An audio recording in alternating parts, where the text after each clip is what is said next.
আসসালামু আলাইকুম, সবাই কেমন আছেন? আশা করি ভালো আছেন। তো আজকে ছেলেকে নিয়ে একটু বের হইতাছি। কারণ ছেলেটার শরীরটা ভালো না, ঠান্ডা লাগছে। তো ওকে নিয়ে বের হইতাছি, ওষুধ আনতে যাব। তো বলছিলাম ওরে যে ও বাসা থাকুক, কিন্তু ও বাসা থাকবো না। তাই ওরে সাথে করে নিয়ে গেতেছি। আইসা রান্না-বান্নার আয়োজন শুরু করব।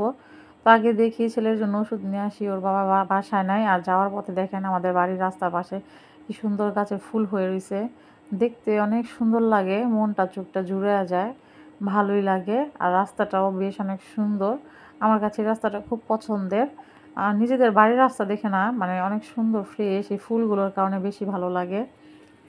তো এই যে দেখেন, এই যে ঝিরিঝিরি ফুলটা, এটা আমার ছাদ বাগানে আমি বুনছি। তো এই যে আমার ছেলে আগে আগে যাইতেছে আর আমি পিছে পিছে। তো ছেলের শরীরটা ভালো না দেখে মনটাও আজকে আমার ভালো লাগতেছে না। এই যে ওষুধের ফাইল নিয়ে নিছি, সাথে করে প্রেসক্রিপশন নিয়ে নিছি, দেখে ওষুধ নিয়ে আসবো। তো এই যে যাওয়া শেষে রান্না বান্না শুরু করব। এই যে এদিকে রান্না বান্নার আয়োজন করে নিয়েছি। এদিকে মুরগি গিলা যেগুলো নিয়েছি, পেঁয়াজ কাটা নিয়েছি, লাউ শাক নিয়েছি, তারপর আলু কুইটা নিয়েছি, পাতাকপি সিদ্ধ করে নিয়েছি। তো চলেন রান্না বান্না স্টার্ট করে দিই। আর এদিকে মাছ ভাজতেছি, শৈল মাছ ভাজতেছি এদিকে, আর একটা অন্য মাছ। তো এই যে এখন এদিকে মশলা, যে শাক বাটা বাইটা নিয়েছি, আজকে লাউ শাকের ঝোল রান্না করব। তো রেগুলার মশলার মতো এখানে আমি সব সময় যে মশলাগুলো দিই এগুলোই দিয়ে দিছি। আর লাউ শাকের ঝোল রান্না করব দেখে তেজপাতা দিছি, আর লাউ শাকগুলো কুটে ভালো করে ধুয়ে রাখছিলাম, এখন দিয়ে দিলাম। সাথে একটা আলু দিয়ে দিছি, হলুদ মরিচ লবণ আদা রসুন পেঁয়াজ সব দিয়ে মশলাটাকে ভালো করে কষায় লাউ শাকগুলো দিয়ে দিলাম। আর লাউ শাকে আজকে অন্য একটা জিনিস দিব, যেটা হয়তো সবাই দেন না সচরাচর। আমি দিই, আর হয়তো কিছু কিছু মানুষ দেন। তো আপনাদেরকে দেখাই আমি কি দেব। তো এর আগে লাউ শাকটা আমি নাড়াচাড়া দিয়ে নিলাম।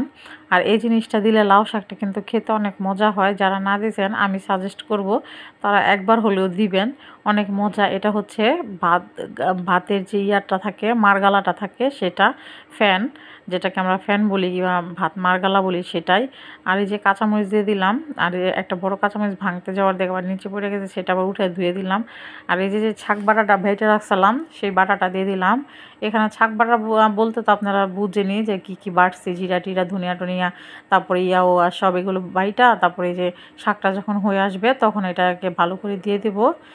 দিয়ে ভালো করে দেওয়ার পরে এটা সব যখন ফুটে আসবে তখন নামানি। বাড়ি দিকে সিম নিরামিষ করতেছি, পোড়া পোড়া করতেছি, সিম পোড়া পোড়া করতেছি। এটাও আমার খুব পছন্দের। তো এই যে সিম পোড়া পোড়া কে কে পছন্দ করেন অবশ্যই কমেন্ট করে জানাবেন, যারা যারা পছন্দ করেন। আর এই সময় সিমটা খেতে বেশি ভালো লাগে, শীতকাল দেখে। তো এই যে এদিকে ওইটা করা শেষ, তারপরে আমি এখন আবার ময় মশলা সব কষায় নিতেছি। এদিকে গরম মশলা, তারপরে তেজপাতা সব কিছু একসাথে দিয়ে মশলাটাকে ভালো করে কষা, মুরগির এই যে কলিজাগুলো সিদ্ধ করে রাখছিলাম সেগুলো ঢাইলা দিলাম। সাথে দুটা পা ছিল, তো পা দুটাও দিয়ে দিলাম। দেওয়া শেষ, এগুলোকে ভালো করে কষানোর পরে এখানে আমি পাতাকপি রান্না করব।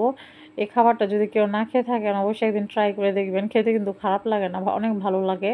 আর কেউ যদি না খান তো বাজে কমেন্ট করবেন না, ইগনোর করে চলে যাবেন। তো এদিকে ভালো করে আমি পাতাকপিটা সিদ্ধ করে রাখি, এখন এটাকে আমি ভালো করে ভাজা ভাজা করে নেব। আর এটা ভাজা ভাজা করে শেষে, মানে যখন পানিটা শুকিয়ে আসবে, ভাজা ভাজা করা শেষে টেলে নেওয়া জিরা গুঁড়া পাউডার দিয়ে দিব। আর এটা গরম ভাত দিয়ে খেতে অনেক ভালো লাগে, রুটি পরোটার সাথেও ভালো লাগে। তো এই যে যারা যারা আমার ভিডিওটা দেখেন অবশ্যই লাইক কমেন্ট শেয়ার করবেন, আমার পেজটাকে অবশ্যই ফলো করবেন। আর যে ইউটিউব চ্যানেল থেকে দেখেন তারা আমার এই পেজটাকে অবশ্যই সাবস্ক্রাইব করবেন, আমার চ্যানেলটাকে সাবস্ক্রাইব